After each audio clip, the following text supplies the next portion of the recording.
guys, welcome back to our channel. Today, Peter and I are going to try and do a shoot with this chair that we picked up a little while ago for a whole $1. We've tried to do a shoot with me on it before and I don't know, it just failed. So we're gonna give it another go. Hopefully I can make the chair work this time. We're also doing something a little bit different for this video. We're gonna show you a little bit more of the in-depth time that Peter takes setting up the lighting, which is a lot more what we cover on Inspire. So thought we'd give you a little taste over here on YouTube of that kind of stuff. So Beck picked me out 3 references. One's a painting, thanks Beck, and it's in color. But it's got a feel, it's mostly the downlight's a little bit too strong for Beck, I don't think, and I'm not a big fan of chin-up shots. The next one, it's cool, maybe a fraction flat, but I don't mind that. And then the last one, Charlie's Theon. Gonna try and set the lighting up. It won't be exactly this, but it'll be, I think, more based on this picture. I'm shooting with the Leica today, just because there's stuff I can do on the Hasselblad that you can't do, and I want to try and level the playing field out. So I'm just on the Leica, which you could use a Lumix or a Sony or a Fuji, get all the same settings. I'm tethering to Lightroom, and I've done one test shot. One thing that I really dislike about Lightroom is its overexposure warning just does not work. Hey guys, sorry for very rudely interrupting this video, but if you like what Peter and I are doing over here on YouTube and you want to come see us in the flesh, we'll be running some workshops this summer in Europe in May and June. We'll be covering natural light, studio lighting, posing and working with models, plus a heap more. So I popped a link down in the description. You can head over there for all the information and to book, and we really hope to see you there. So I'm going to have to use my camera's overexposure warning to get my exposure right. Now I've got a big Octabox set up here. My whole thinking is to run the light in front of Beck, which means the fallout should give me a soft light, and it should be, by tilting this light this way and back, will be how much light gets onto the back wall. I don't want it pitch black. I don't really, not a big fan of pitch black back walls. So now that I've got Beck in there, and yes, I'm shooting on a zoom today. It's really cool. And there's my start. All I'm going to do is if I hit play, I can see if my overexposure warnings are going on or over or not. I'm going to just bring up my pack. I think I'm on 7.5 or 7. So let's bring it up to 8. I just want to get close to overexposed on Beck, but I think I'll be dragging that light in a bit closer. Sort of liking how that light's falling, and it's still not clipping on Beck yet, so now I can start bringing the lighting closer. So I'm going to drop it down lower, which will turn up the power. But as I come down lower, it's pointing more across her. So I can look at 2 things at once now. We're not overexposing yet, but I'm finding the legs are too bright compared to the face. I'm going to turn the light into Beck a little bit more, which what I'm doing is the center of the direction of the light off the Octabox will now have more power heading to Beck's face, and hopefully even out the difference between her face and her legs. If I just click between, yeah, you can see straight away, see how her faces come up brighter, but her legs really haven't come up brighter. So just double check on my overexposure warning. Now this is one of the reasons why I do most of my tutorials on the Hasselblad. I don't have to do this. I don't have to look at one camera for my overexposure warnings and the screen for how much I'm liking the look. So I'm going to swing this out a little bit more and tilt it down a fraction. So all I'm doing now is turning up the power of the light, but trying to get a bit more light onto Beck's face. Cool. All right, so this is what I tell people to do if they're not sure about how far off they are. So I'm at F8 at the moment. If I just bring it down to say F6.3, that's 2 stops, and take a shot, I'm going to see, right, so by doing that, I've got exposure warning going off just on her knees. So yeah, I'm getting the warnings going off there and not up on her face. So that's telling me that I'm about 2/3 of a stop. So now that I know I'm within 2/3 of a stop of her knees, I need to get more power on her face because her knees went off first. All I'm doing is I'm just punching that light out closer to Beck rather than turning it up, because that way I don't want to be making my background much brighter. So by getting the light closer to Beck, it's only turning the background up a tiny bit, but it's turning Beck up a lot. Yeah, this is a pain. So I'm looking at the computer screen to see if I'm liking the angle of the light, and I'm looking at the camera screen to see the overexposure warnings. So I've just lifted up the Octabox a fraction just to try and get that clipping off the knees and trying to get it more even onto the face. If I just come in here to try and measure 52s, close enough for me to work, I might just have to work this down a little bit in post because it's very hard for me to tell the light, and not as much there, more there. And now I'm going to work out on the light's physical look. So now in a perfect world, that background might be too bright for what I'm looking at. So I'm going to move the light back about 1 meter. I'm going to move Beck up about 1 meter because I want to turn down the light on the back wall. I'm very happy with the direction of light that's hitting Beck, but I'm not as happy with the amount of light that's going to the back wall. So do you want to stand up a second? Move you into about there. On a commercial shoot, that's one of the ways I'd get around this, is I could get the makeup artist to quickly put some foundation on the legs to darken them down. You can see the difference. I know the angle of the shot's a bit different, but you can see how much that has brought down the back wall.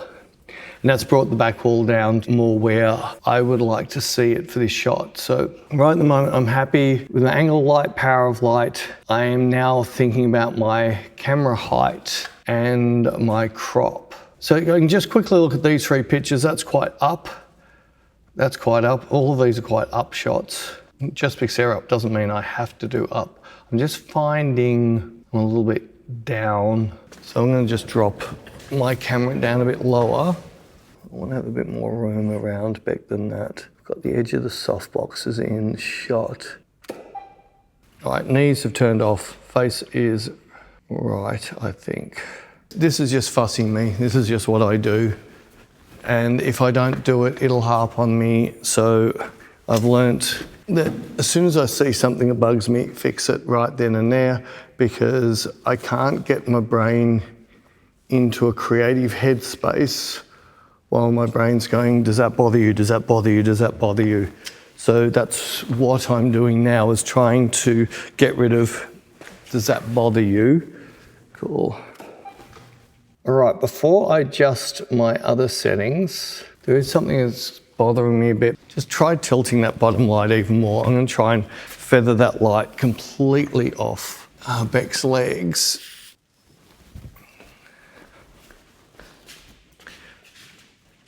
Cool. That's definitely brought her legs down. So if I was to do that again. So what I've been doing is I've been tilting the light further and further up so less light can fall onto Beck's legs, and bringing the light backwards a little bit to turn it down as well. I think I can live with that. The Octa's out of shot. Now, I'm going to snap a couple of pictures just till I get a picture that I like, because I don't like to do my setting up with my post-production on a picture I don't like. I much prefer, because if I don't like the picture, it doesn't matter what I do in post, I still don't like the picture. So I should have something in there. I might just grab that one. So just so I don't lose my spot, I'm just going to mark it with a colour. I'm now going to work on this in my post, and then I'm going to tell my program to apply whatever I do on this to all the rest of the pictures. So very first thing, I want to pull that highlights off just a little bit. I'm in my colour fill, which is a very neutral black and white. These are lights I've put into Lightroom, so the Lightroom still thinks that this is a colour picture, but it's going to make the picture carry on with the LUT, like I've got a green channel LUT sitting on here now. So we have got a tutorial that we'll put up at the end where we spoke about putting LUTs into Lightroom. So now I'm just going to play with each of my sliders, definitely because of a lot of black. So you'll see I need that much detail coming into the black hair for my own look. So I'm definitely punching my shadow fill up a bit. Whites I don't normally play around with much. They can pretty much stay where they are. I don't want to punch black into here yet. I might just see if I lock my highlights and lock my shadows. So just putting 2 pins so it doesn't affect my blacks or my whites. If I just play with the mids, colors, just a very quick, so see her lips are just, there's the extreme of what the colors are doing. I don't want lips to go so white. I want to get the lips up a bit. And just so you can see what I mean is, you'll see that this is black and white, but I've still got luminance, saturation and hue that I can play with. If you go to black and white in like Adobe black and white, you'll lose all that, you'll only have a luminance. So it just gives me more area to play around. My favorite 3 things are these because they're very sloppy. I just find that I can get closer to my look very quickly with the sloppiness of them. So once, and you'll see down here, see, sharpening, 0. I do not sharpen my raws ever. Just going back and forward over my picture, just it's really pushing those shadows, but I want to get that detail into the hair. So now I've done this global work, one of the things that a lot of the times I've decided I want, this is a crop, this is a look, this is where I want the model to be, I can come in and now put on some radial gradient masks to finish the picture so I can actually see it as I want to see it finished. So I'm going to put a very large mask to cover a fair bit of Beck just so I can protect the shadows that I've really pumped into here. I'm going to invert it so it applies to the background.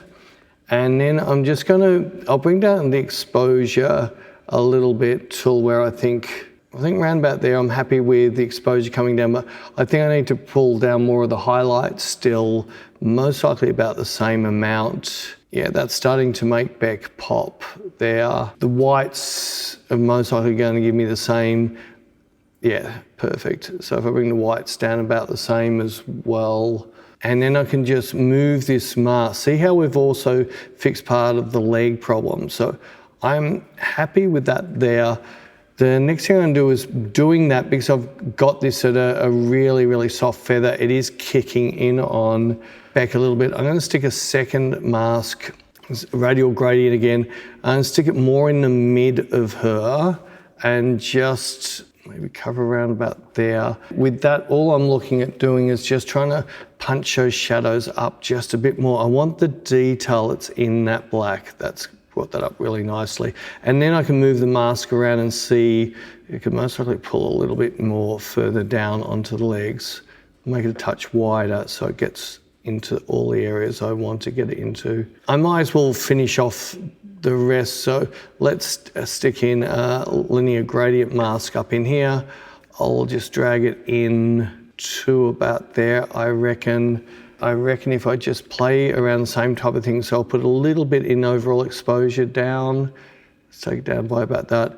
I'll pull the highlights down a little bit. I might pull my whites down a little bit. And that's just a rough in. I'll mostly fine tune this later on.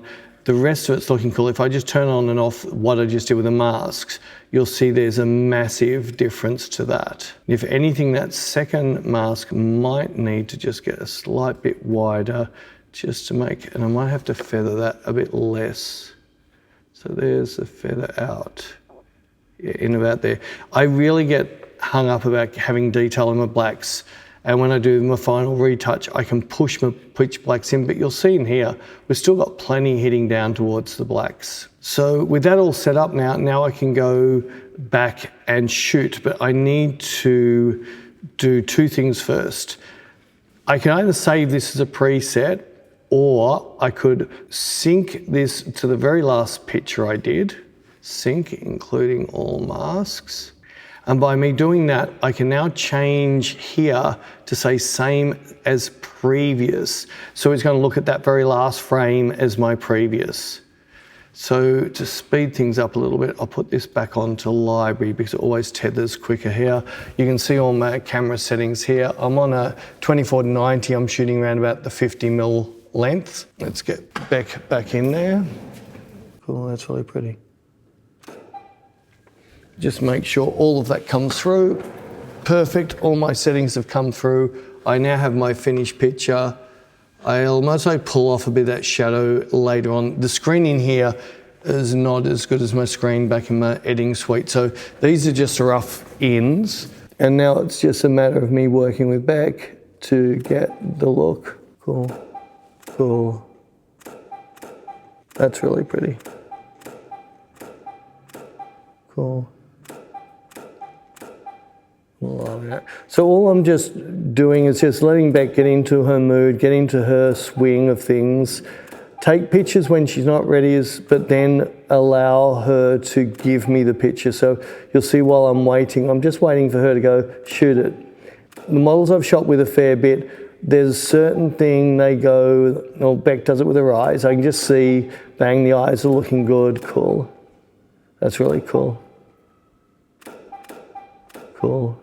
And every now and then I'll click in between thinking I'm going to get a better shot. Because Beck gets to see every model I work with, she's learnt that that little rest in between pictures makes better pictures. So all I end up is getting blinky shots if I try and shoot in between. Cool. Every now and then I can sneak a second one. Cool. I like that a lot. Cool. That's really pretty. It's really nice. That's really pretty. That's pretty, that's really pretty.